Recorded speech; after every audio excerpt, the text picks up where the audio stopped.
The final battle came sooner than anyone expected.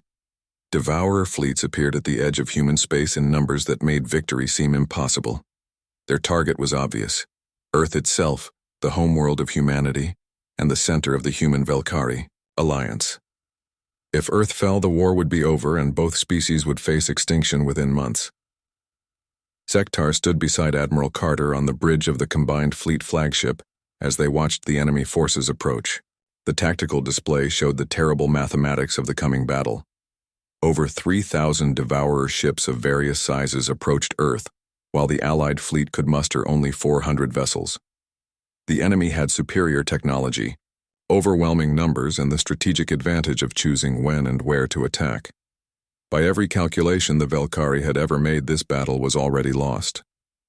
High Command protocols recommended immediate evacuation of all essential personnel in preparation for guerrilla warfare from hidden bases. But Admiral Carter refused to consider retreat. She said Earth was not just another strategic target, but the home of 60 billion human beings who deserved protection. The defense plan that emerged from the Joint Command meetings was unlike anything in galactic military history. Instead of forming traditional defensive lines around Earth, the Allied fleet would split into dozens of small independent units. Each unit would operate according to broad strategic goals, but would make tactical decisions based on immediate battlefield conditions. Zektar had been promoted to Fleet Prime of the Velkari forces, but he found himself working more as an advisor than a traditional commander. The human approach to large-scale warfare was even more chaotic than their small-unit tactics. Captain Morrison commanded a mixed squadron of human and Velkari ships. Commander Pete Johnson led a group of damaged vessels that should have been in repair docks. Lieutenant Sarah Kim coordinated fighter wings from 6 different species. The battle began when Devourer advance forces entered the outer solar system near Jupiter. Instead of meeting them with a concentrated defensive formation, the Allied fleet attacked from multiple directions simultaneously. Morrison's squadron hit the enemy flanks while Johnson's damaged ships created diversions that drew Devourer forces away from their main objectives. Zektar watched in amazement as human commanders turned every disadvantage into a tactical opportunity. When Johnson's destroyer suffered critical engine damage, he did not retreat to safety. Instead, he used his crippled ship as a weapon, ramming it into a Devourer capital vessel at precisely the right moment to create a gap in their formation. Johnson and his crew died in the collision, but their sacrifice allowed 3 other Allied squadrons to break through enemy lines. Lieutenant Kim demonstrated the human genius for improvisation when her fighter wings found themselves outgunned by advanced Devourer interceptors. Instead of engaging in traditional dogfights, she coordinated with Velkari heavy cruisers to use her small ships as targeting designators. The fighters would mark enemy vessels with sensor beacons and then lead them into range of friendly artillery. Kim lost half her pilots in the process, but destroyed 3 times as many enemy ships. The most impressive display of human tactical thinking came from Captain Morrison when he found his mixed squadron surrounded by enemy forces near Mars. Standard military doctrine called for fighting a defensive retreat to preserve his ships for future battles. Morrison chose a different approach that violated every rule of space combat, but somehow worked perfectly. He ordered his ships to form a tight formation and began flying directly toward the largest concentration of Devourer forces. As enemy weapons focused on his squadron, Morrison suddenly dispersed his ships in all directions while launching every missile and torpedo they carried. The simultaneous explosion of hundreds of warheads created a massive electromagnetic disruption that blinded Devourer sensors and disabled their coordination systems. While the enemy fleet struggled to reorganize, Morrison's ships regrouped behind a Martian moon and began picking off individual Devourer vessels that had been separated from their formations. He turned what should have been a suicidal charge into a devastating ambush that destroyed an entire enemy battle group. When Zektar asked Morrison how he had planned such a complex maneuver, Morrison just smiled and said he had made it up as he went along. The battle raged for 18 hours across the entire solar system. Devourer forces pushed steadily toward Earth while Allied fleets conducted a fighting retreat that cost both sides enormous casualties. But as the hours passed, Zektar began to notice something strange about the pattern of combat. The humans were not just trying to destroy enemy ships or protect specific targets. They were actively creating chaos that forced the Devourers to react instead of following their own battle plans.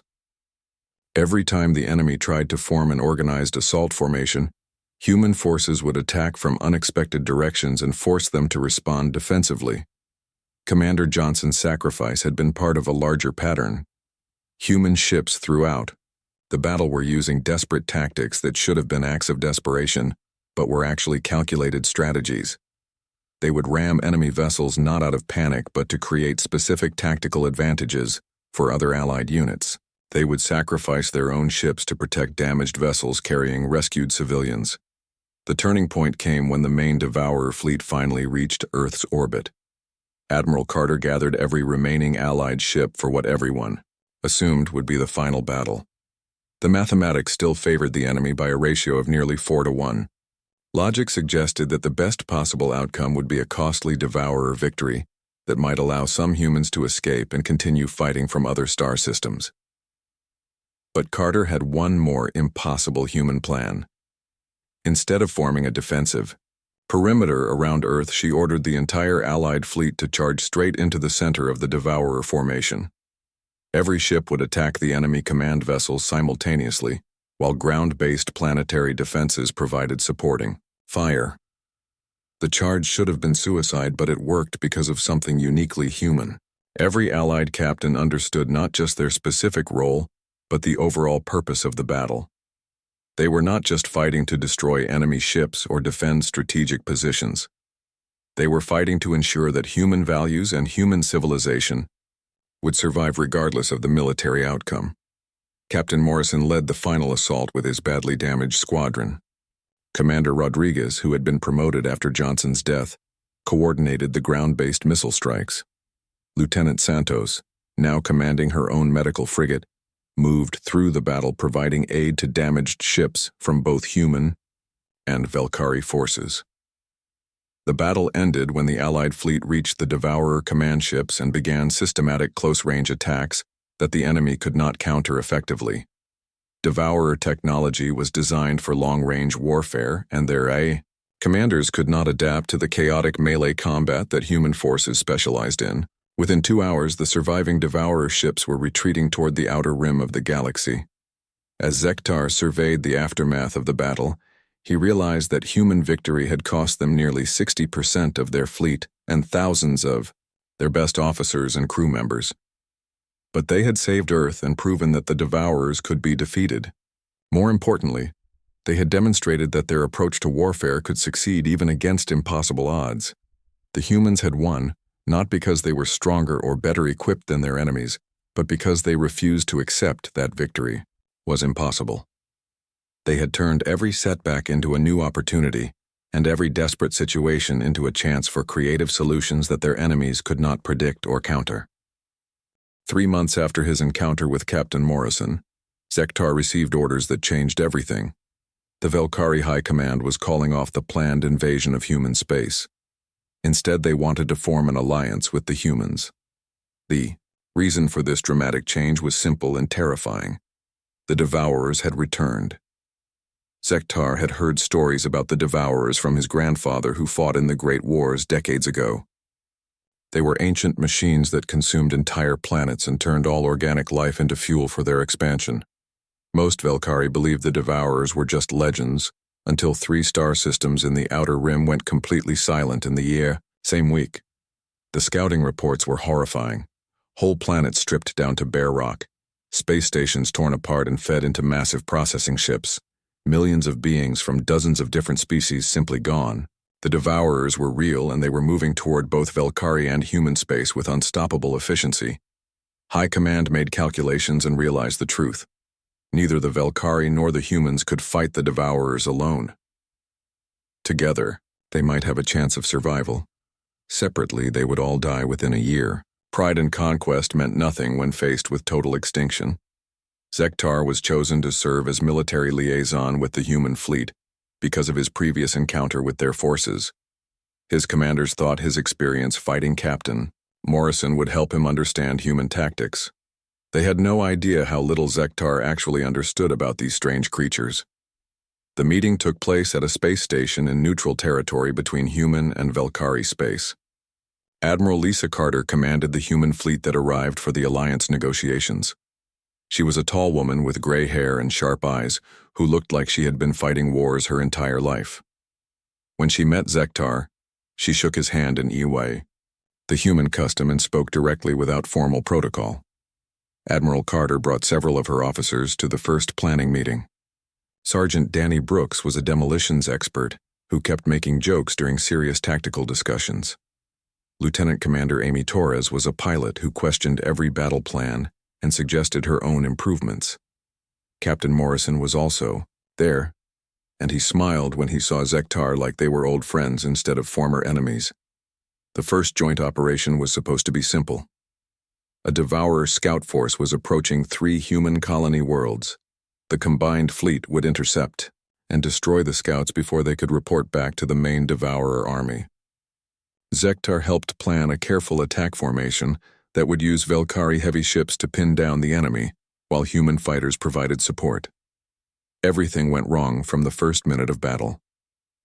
Instead of following the planned formation, the human ships scattered in all directions. Morrison took his squadron behind the Devourer ships without permission. Torres led her fighters straight into the enemy formation instead of providing cover fire. Brooks somehow got authorization to plant explosives on a Devourer cruiser, even though that was not part of the battle plan. Zektar watched in frustration as the carefully planned attack fell apart. The human ships were acting independently, without coordination or proper command structure. By Velkari military standards, it was complete chaos and should have resulted in disaster. But somehow the scattered human forces were winning their individual battles while the Velkari ships were still moving into position. The worst part was that the humans were ignoring their primary mission. Instead of just destroying the Devourer scouts, they were trying to evacuate 3 entire colony worlds at the same time. Morrison was using his warship as a passenger transport. Torres was providing escort for civilian evacuation ships instead of engaging enemy fighters. Brooks was setting charges to delay Devourer ground forces rather than focusing on space combat. When the battle ended, the human colonies were empty and safe. The Devourer scouts were destroyed and could not report back to their main force.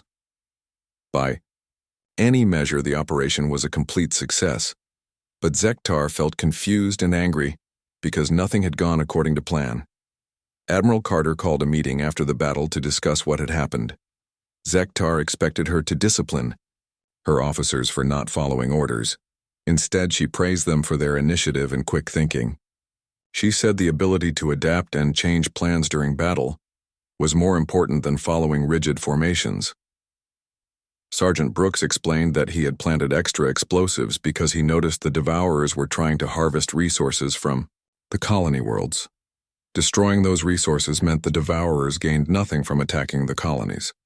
Lieutenant Commander Torres said she had escorted civilian ships because protecting innocent lives was always the top priority regardless of tactical considerations. Captain Morrison listened to Zektar's complaints about human tactics with the same smile he had worn during their first battle. He said Velkari planning was very good for situations where everything went according to expectations. But real battles never followed plans exactly, and humans were trained to think for themselves when situations changed.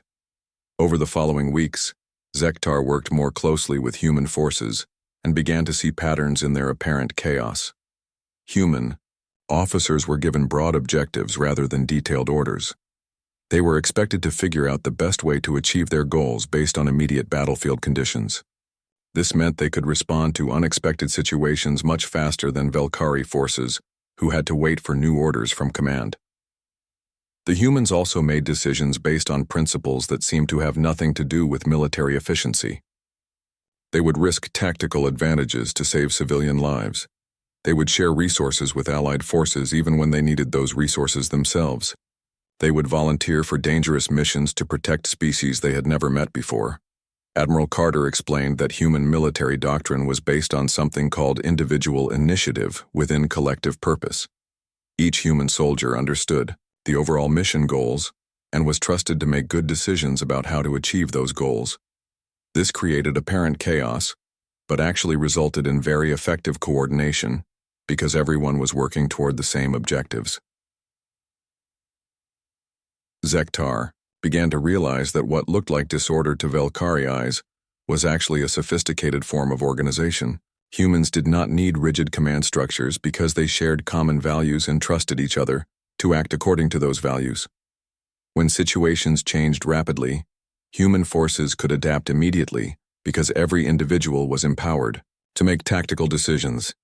The alliance between humans and Velkari grew stronger as they faced more devourer attacks together. Zektar learned to appreciate human flexibility, while human commanders learned to value Velkari planning and heavy weapons. But he still did not fully understand why human tactics were so effective. That understanding would come later when he fought alongside humans in much more desperate circumstances. For now, Zektar was content to learn from these strange allies who turned military chaos into victory through methods he could not yet comprehend. The war against the Devourers grew more desperate with each passing week. Zektar found himself assigned to work directly with human special forces to gather intelligence about Devourer technology. His new assignment brought him face to face with a type of human warrior he had never encountered before. Colonel Ryan Murphy commanded a small unit of human soldiers who specialized in missions behind enemy lines. Murphy was shorter than most humans Zektar had met, but he moved with the quiet confidence of someone who had survived many dangerous situations. His team included 4 other humans who seemed as unusual as their commander.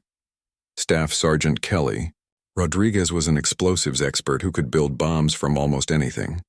She carried a toolkit full of chemicals and electronic components that she constantly rearranged into new combinations. When Zektar asked her how many different types of explosives she knew how to make, she just smiled and said she stopped counting. After the first 100, Corporal Ben Taylor was a sniper who could hit targets at distances that seemed impossible, even with advanced Velkari weapons. But Taylor also served as the team's reconnaissance specialist and could blend into almost any environment. He had the ability to notice small details that other people missed and remember everything he observed. Specialist Maria Santos was the team medic, but she knew how to treat injuries for dozens of different alien species. She carried medical supplies for humans, Velkari, and several other allied races. Santos also served as the team's communications expert and spoke 7 different languages fluently. Private First Class Tony Chen was the youngest member of the team, but also the most technically skilled. He could hack into almost any computer system and repair damaged equipment under battlefield conditions. Chen seemed to understand how technology worked on an instinctive level that impressed even Velkari engineers. Their first mission together was to infiltrate a Devourer processing facility on a captured mining world. Intelligence reports indicated the facility contained advanced Devourer technology that could help Allied forces develop better weapons. The mission required the team to sneak past heavy defenses, gather the technology, and escape before the Devourers realized they had been infiltrated. Colonel Murphy spent days planning the infiltration route and backup escape plans. He studied facility layouts and guard rotations with the same careful attention that Velkari commanders gave to major battles. But when the mission actually began, everything went wrong within the first hour. The planned infiltration route was blocked by construction that had not appeared in the intelligence reports. Devourer patrols were following different patterns than expected. The facility's security systems were more advanced than anyone had anticipated. By every logical measure, the mission should have been aborted immediately, instead of retreating. Murphy gathered his team and asked for suggestions.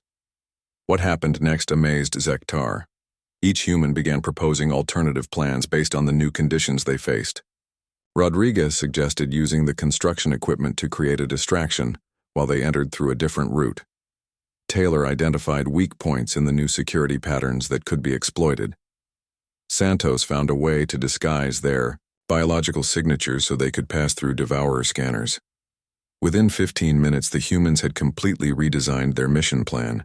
They were not just adapting to changed circumstances, but actively using those changes to their advantage. The construction that blocked their original route also provided cover for their new approach. The different patrol patterns created gaps in security that had not existed in the original intelligence reports. As they moved through the facility, Zektar watched each human make individual decisions that supported the overall mission. When Rodriguez encountered a locked security door, she did not ask for permission to blow it open. She simply used her explosives to create a shaped charge that would open the door without alerting guards in other areas. When Taylor spotted an enemy patrol that threatened to discover them, he immediately found a hiding spot and eliminated the threat with his sniper rifle. The most impressive example came when they reached the technology storage area and discovered it was filled with Velkari civilians who had been captured during previous Devourer attacks. The original mission plan made no provision for rescuing prisoners. Extracting the civilians would significantly increase the danger and reduce their chances of escaping with the technology they came to steal. Murphy made a decision that shocked Zektar. He ordered his team to modify their mission to include rescuing all the prisoners, even though this was not part of their original orders. Santos immediately began treating injured civilians, while Rodriguez rigged explosives to create multiple escape routes. Taylor and Chen worked together to disable security systems in the prisoner areas. When Zektar pointed out that rescuing prisoners would compromise their primary mission, Murphy looked at him with genuine confusion. He said that leaving innocent people to die when they could be saved was not something humans did. The technology they came to steal was important, but it was not more important than the lives of people who needed help. The escape from the facility became a running battle as Devourer forces realized what was happening. But instead of slowing them down, the rescued civilians actually helped the mission succeed. Many of the Velkari prisoners were engineers and technicians who knew how to operate the facility's systems. They helped Rodriguez plant more effective explosives and assisted Chen in stealing additional technology. Santos coordinated the civilian evacuation while treating wounded soldiers from 3 different species. She moved between human team members and Velkari prisoners with equal care, and managed to keep everyone alive despite constant enemy fire. Her medical expertise extended far beyond simple trauma care to include combat psychology and keeping frightened people calm under extreme stress. During the final escape, Taylor provided covering fire that allowed the entire group to reach their extraction point. He used the facility's own defense turrets against Devourer forces by hacking into their targeting systems and turning them around. When his sniper rifle ran out of ammunition, he switched to explosives that Rodriguez had taught him to use. The mission succeeded beyond all original expectations. They recovered the Devourer technology they came for, plus additional equipment they had not known existed. They rescued 37 Velkari civilians who had been presumed dead. Most importantly, they gathered detailed intelligence about Devourer facility operations that would help plan future missions. As their ship escaped the exploding facility, Zektar tried to understand what he had witnessed. The humans had completely abandoned their original plan when circumstances changed. They had added objectives that increased mission danger without consulting higher command. They had made individual decisions that should have led to chaos and failure. But instead of chaos, the human team had demonstrated a form of coordination that was more effective than rigid Velkari discipline. Each person understood not just their specific role but the overall purpose of the mission. When situations changed, they could adapt instantly because they shared common values about what was truly important. Colonel Murphy explained that human Special Forces training emphasized something called mission-type orders. Instead of being told exactly what to do, soldiers were given objectives and trusted to figure out the best way to achieve them. This created apparent disorder, but actually resulted in superior performance because people could respond to unexpected situations without waiting for new instructions. Zektar realized that human chaos was actually sophisticated improvisation based on shared principles. The humans did not follow rigid plans because they had something better, the ability to create new solutions in real time while never losing sight of their fundamental values. They turned every crisis into an opportunity and every setback into a new approach. Zektar stood on the bridge of his warship and watched the scanning reports flow across his screen. The new species they had found called themselves humans and lived on a small blue planet in what they called the Sol system. His commanders had sent him here to study these creatures before the Velkari hegemony decided what to do with them. The intelligence reports made these humans sound weak and stupid. Their ships looked like they were built from scrap metal and held together with hope. Their weapons were old and simple compared to Velkari technology. Their military formations had no proper order or discipline. Most Velkari officers laughed when they read about humans and said conquering them would take maybe a week. Zektar was not so sure. He had fought in 17 different star systems and conquered all of them for the hegemony. He had learned that sometimes the most dangerous enemies were the ones who looked harmless at first. But even he had to admit that humans seemed very primitive compared to other species they had faced. His ship moved through the asteroid field near Kepler 442, where human patrol ships were known to travel. The plan was simple. Find a human ship, capture it, study their technology, and report back to the Hegemony Command. It should have been easy work for a warrior of his experience. The first human ship they encountered was small and looked badly damaged. Its hull showed signs of many repairs, and the energy readings were weak. Zektar counted maybe 20 humans on board, compared to his crew of 300. He opened a communication channel and demanded their surrender in the standard hegemony protocol. The human captain who appeared on his screen was a man with short brown hair and tired eyes who introduced himself as Jake Morrison. Morrison listened to the surrender demand and then did something completely unexpected. He smiled and said no. Zektar was confused by this response.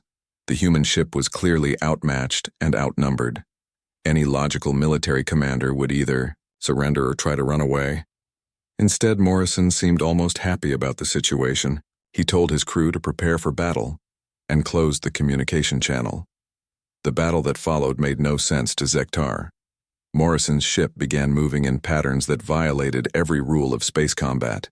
Instead of forming a proper defensive position, the human ship spun and twisted through the asteroid field like it was dancing. When Zektar's gunners tried to target them, the human ship would suddenly change direction in ways that should have torn it apart. Morrison used his damaged engines not just for movement but as weapons. He vented plasma from his engine cores to create temporary shields against Velkari weapons. When one of his weapons arrays was destroyed, he used the explosion to push his ship into a better attacking position. Every time something broke on the human ship, Morrison found a way to use that damage to his advantage. The strangest part was how the human crew worked together. On Velkari ships, every order came from the commander and was followed exactly. But Morrison's crew seemed to make their own decisions. When their main weapons failed, the engineers started firing their cargo bay doors like missiles. When their shields went down, the pilot began using asteroids to block incoming fire. Each human seemed to understand what needed to be done without being told. After 2 hours of fighting, Zektar realized something disturbing. His advanced warship with superior weapons and 3 times as many crew members was not winning. The human ship was still damaged and weak, but it was still fighting and still dangerous. Morrison had turned the entire asteroid field into a weapon and was using space itself against the Velkari ship. The end came when Morrison did something that shocked Zektar completely. Instead of trying to destroy the Velkari ship, Morrison began ramming asteroids into both ships equally. He was willing to damage his own vessel if it meant damaging his enemy too. This was not logical or safe, but it worked. Both ships became too damaged to continue fighting. As the 2 ships drifted apart, Morrison opened communication again. He asked if Zektar needed help with repairs or medical aid for his crew. The human captain had just fought a desperate battle against a superior enemy, and now he was offering to help that same enemy. Zektar did not understand this at all. Zektar declined the offer and watched the human ship limp away toward their home system. His own ship needed major repairs and several of his crew were injured. According to every military manual, this engagement should have been an easy victory for the Velkari. Instead, it had been a draw at best. That night, Zektar studied the battle, recordings over and over again. He tried to understand how Morrison had fought so effectively with such inferior equipment. The human tactics made no logical sense, but they had worked. Morrison had turned every disadvantage into an advantage and every damaged system into a new weapon. The more Zektar watched the recordings, the more disturbed he became. Morrison's crew had not followed any recognized military doctrine. They had improvised and adapted constantly throughout the battle. They had worked together without rigid command structure. Most importantly, they had refused to give up even when defeat seemed certain. When Zektar filed his report to Hegemony Command, he included a warning. These humans might look primitive and weak, but they fought in ways that could be very dangerous. They did not follow logical military thinking, and that made them unpredictable. He recommended further study before any major military action against human space. His commanders read the report and dismissed his concerns.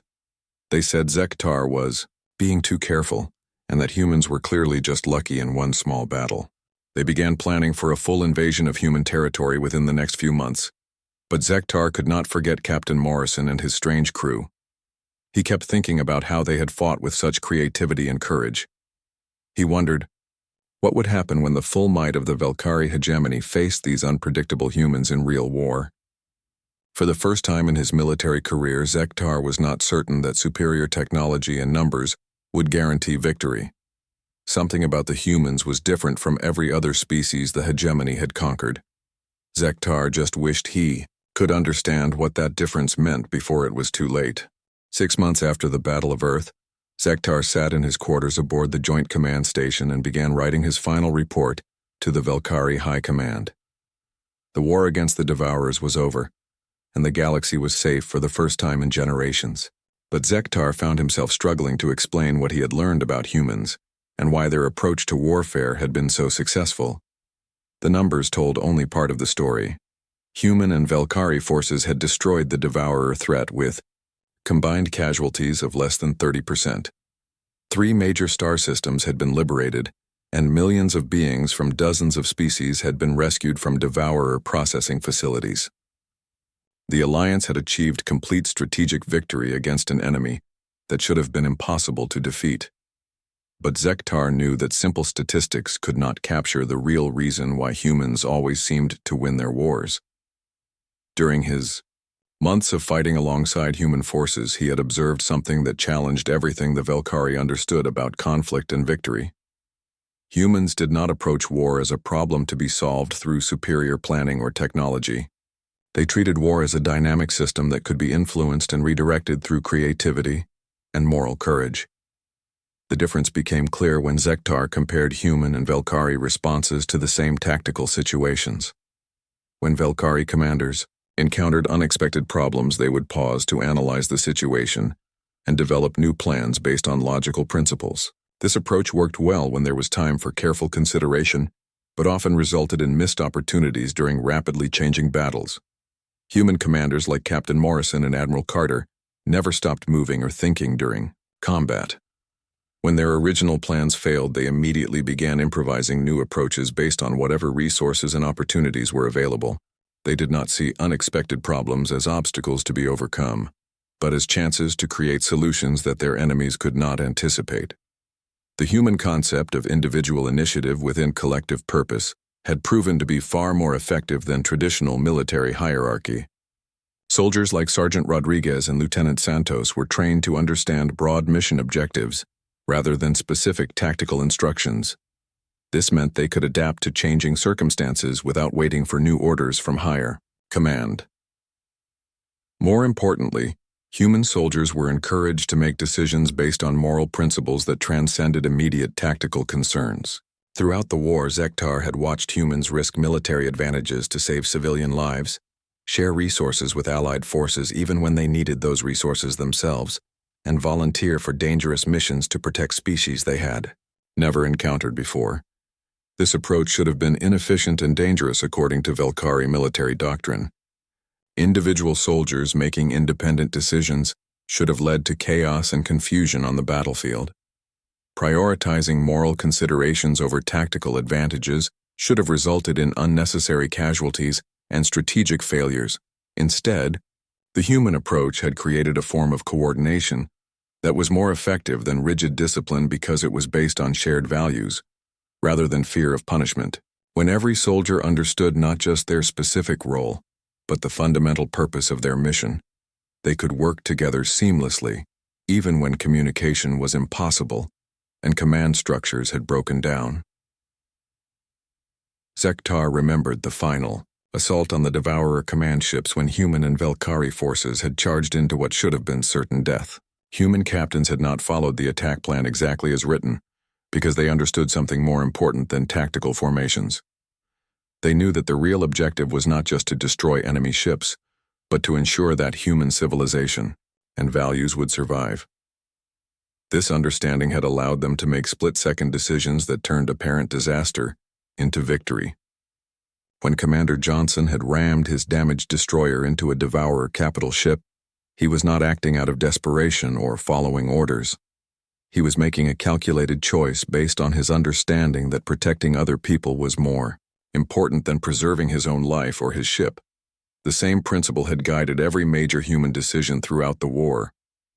Admiral Carter had refused to evacuate Earth not because she was stubborn or irrational, but because she understood that some things were worth fighting for regardless of the odds. Captain Morrison had repeatedly risked his squadron to rescue civilians because he knew that military victory without moral purpose was meaningless.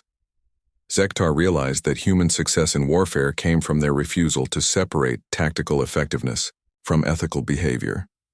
Other species, including his own, treated morality and military efficiency as competing priorities that had to be balanced against each other. Humans had discovered that moral courage was actually a strategic advantage because it created unity of purpose that could not be broken by enemy action. The clearest example had come during the liberation of Devourer prisoner camps, when human forces had consistently prioritized rescuing captives over securing military objectives. This decision had seemed inefficient to Velkari observers, but had actually strengthened the alliance by demonstrating that humans would fight just as hard to protect Velkari civilians as their own people. These rescued civilians had become some of the most dedicated supporters of the human Velkari alliance, because they had experienced human moral commitment firsthand. Engineers and scientists who had been saved from Devourer processing facilities volunteered to work on joint technology projects. Former prisoners enlisted in Alliance military forces and served with distinction throughout the war. Zektar understood, now that humans did not win wars by being stronger or smarter than their enemies. They won because they had learned to use conflict itself as a tool for spreading their values and creating the kind of galaxy they wanted to live in. Every battle became an opportunity to demonstrate that cooperation was more effective than conquest, and that protecting the innocent was more important than destroying enemies. This approach transformed warfare from a contest between opposing forces into a process of moral education that gradually converted enemies into allies. Even some captured Devourer units had been reprogrammed to serve Alliance objectives after human technicians found ways to restore their original peaceful programming. As Zektar completed his report, he included a personal recommendation that surprised even him.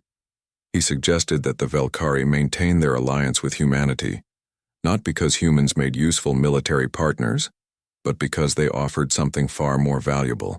They had developed a way of thinking about conflict and competition that could benefit every species in the galaxy. Human concepts like individual initiative, moral courage, and adaptive creativity could help the Velkari become more effective, not just in warfare but in exploration, diplomacy, and technological development. The Alliance had already produced scientific breakthroughs and cultural exchanges that neither species could have achieved alone. The final section of Zektar's report contained his request for a new assignment. Instead of returning to traditional Velkari military service, he wanted to serve as the first Velkari ambassador to Earth. His months of fighting alongside humans had taught him that there was much more to learn from these remarkable creatures. 3.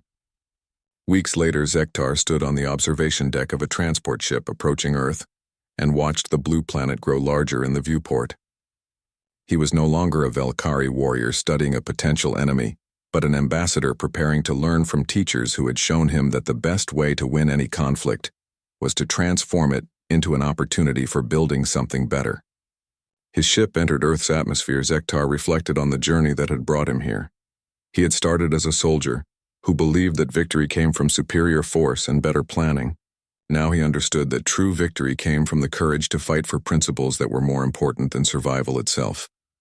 The humans had taught him that sometimes the best way to win was to redefine what winning meant.